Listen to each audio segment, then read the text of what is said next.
Saudara, beralih ke sorotan selanjutnya. Komisi Percepatan Reformasi Polri gelar audiensi dengan sejumlah tokoh untuk menampung aspirasi publik terkait sejumlah persoalan penegakan hukum. Audiensi diwarnai aksi walkout oleh pakar hukum tata negara Refli Harun bersama Roy Suryo CS.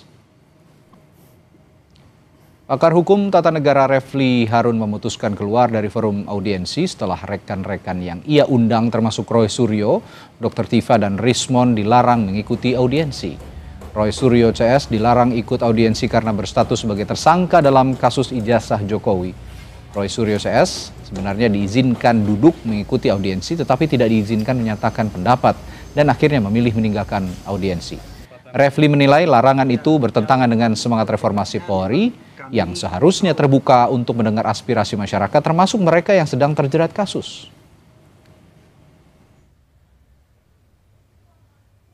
Ada keberatan dari tim yang disampaikan Pak Jimli dan kemudian diperkuat mantan Kapolri Damasis yang mengatakan kalau dalam status tersangka itu tidak boleh vote. Opsinya ya keluar. Ada juga opsi duduk di belakang tapi tidak ngomong. Tapi rupanya RRT memilih keluar. Nah tadi berdasarkan solidaritas kita, kalau RRT keluar ya kita ikut keluar juga. Untuk menunjukkan bahwa kita solidar. Saudara Ketua Komisi Percepatan Reformasi Polri Jimli Hasidiki jelaskan soal Roy Suryo CS walkout dari audiensi dengan tim percepatan reformasi Polri. Jimli bilang menolak Roy Suryo CS ikut audiensi karena berstatus tersangka. Jimli jelaskan kehadiran ahli hukum tata negara Refli Harun memang berdasarkan surat yang diajukan Refli kepada tim percepatan reformasi Polri.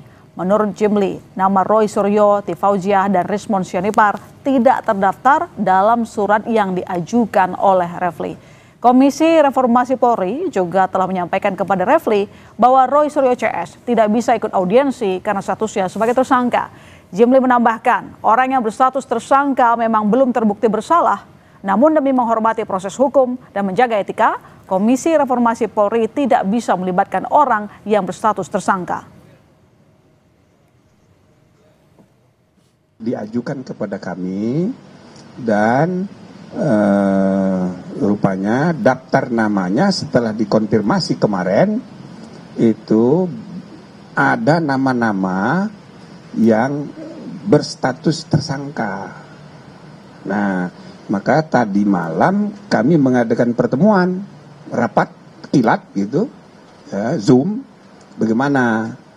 Maka kesimpulannya sebaiknya kita tidak menerima yang statusnya tersangka. Begitu. Supaya apa? Supaya kita fair.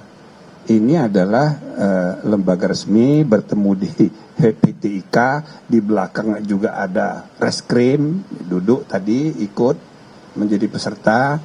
Lalu kemudian kita harus menghargai, menghormati proses hukum yang sudah jalan. Belum terbukti dia salah, tapi kita juga harus memegang etika.